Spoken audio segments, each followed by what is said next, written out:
Just wanted to share a quick message today. My thoughts that I've been having on the coronavirus, Tom Hanks, and this little red ball. It's not in as a species for humans whether we're going to have problems. We are going to have problems. Some people say that life is a series of problems. That is the definition of life. It's how we handle ourselves next to our loved ones that has meaning, and that has pretty significant differences in outcome for how it all goes. But how do we define the problem? I don't think we have a coronavirus problem. I think we have a different kind of problem, and we'll talk about that today. Maybe a little red ball kind of problem. My father always says a problem well defined is half solved, and I just think that's profound. But how do we get that definition? What is the problem that we have? I don't know if you guys have seen, but Tom Hanks and his wife, Rita, have the coronavirus, and he tweeted about it yesterday. I'm going to read it out loud. And as I'm reading, if you can see, how is he defining the problem? It says, "Hello, folks. Rita and I are down here in Australia. We felt a bit tired," and you can just hear his voice as he writes here. Like we had colds, some body aches. Rita had some chills and came and went. Slight fevers too. To play things right, as is needed in the world right now, we were tested for the coronavirus and were found to be positive. Well now, what to do next? The medical officials have protocols that must be followed. We Hanks will be tested, observed, and isolated for as long as public health and safety requires. Not much more to it than a one day at a time approach, no? We'll keep the world posted and updated. Take care of yourselves." And I think inherent in his solution is how he's defining the problem.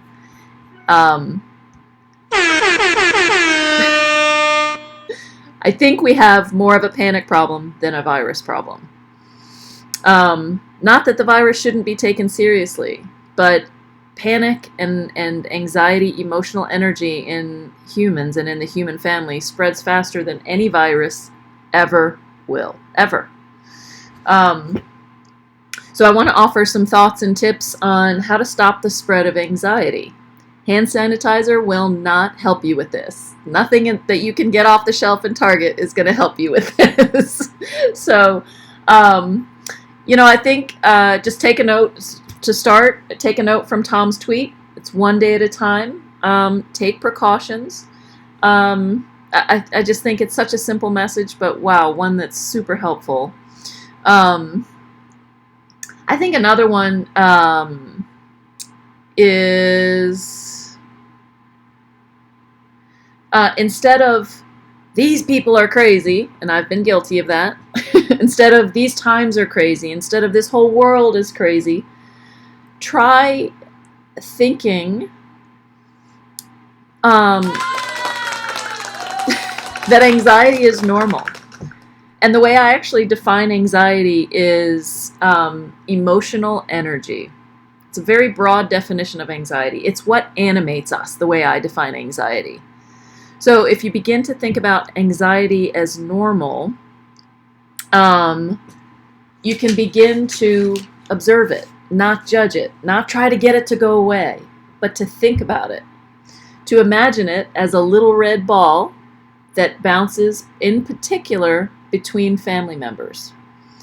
There's something so empowering about being able to see that process where the anxiety bounces back and forth, and it can bounce in all kinds of ways. It can bounce by avoiding, it can bounce by having a fight, it can bounce by worry, it can bounce by getting drunk, and how it goes between people, how we respond to our spouses when they are freaked out, how we respond to our children when they are freaked out, how much toilet paper we grab at the grocery store, or whatever. There's a between process with all of that between people. So again, thinking of anxiety as normal. This is what humans do. This is what we are as a species. It animates us. This is emotional energy, and it is life. And it has ways of bouncing in between, and that's okay. I think another big one, which I don't have ready. Let me go back up here. Hold on. would be going to, you guys can see that, get your news from the CDC website.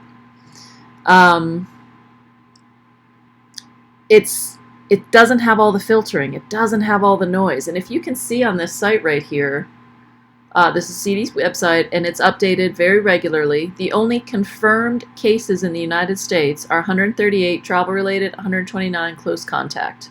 The ones under investigation are 1362. Even if you think, or we hypothesize, that there are 1,629 cases in the United States, that's hardly any. Man, is that perspective. So, let's see if I can get back to this. There we go. I think that's a real big one. The time to panic is never. Something that my colleague Hal Runkle, and I posted his message in the group here. The time to panic. People talk about, when is the time to panic? When is the right time to panic? When should we panic? The time to panic is never. Because panic cannot plan, panic cannot hope, panic cannot lead. So one of the things I want to do is invite you to share some stories of resilience.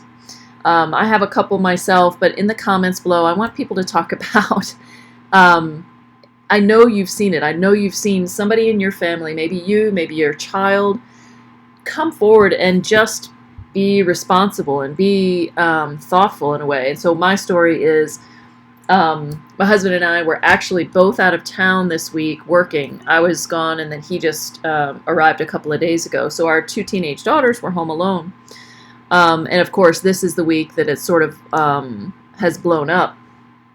And my older daughter was already pretty worried about the virus. Weeks, as she watches all the social media and gets all the noise, and she's 18, she doesn't have the experience and so forth. So, but what really started freaking her out was the grocery stores being empty, the shelves being empty.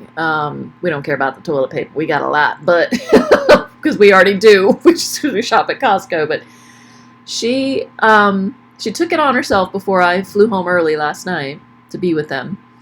She took it on herself to go to the grocery store and just think about, what does mom eat? What does mom like? So she got me almond butter. She got me, well, we talked after the fact, but in her own thinking, she's like, what does mom like? What does dad? Well, dad's a vegetarian. Well, would he like some vegetable soup? And so she just did all this incredibly thoughtful stuff. She came home and she made homemade salsa and soup, and just super thoughtful. She was scared, but, I think that's a lot of us. We're scared, but there's so many stories of resilience. On the airplane, at the beginning of the flight, they said, they came over the loudspeaker before all the lights went out, and they said, it smells like a hospital in here. We know you guys are taking precautions. Because I had my own wipe, and I wiped everything down where I was sitting, and I was like, oh, where do I put this wipe? And I just crammed it in my purse. And they said the seat pocket in front of you is not a garbage can. We're coming through to pick up, all this garbage.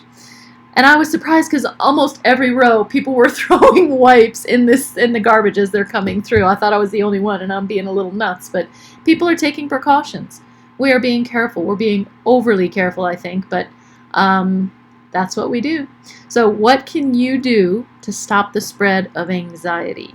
Your hand sanitizer will not help. Post your stories of resilience in the comments, and I'm super excited to read them. So thanks for tuning in if you're tuning in today.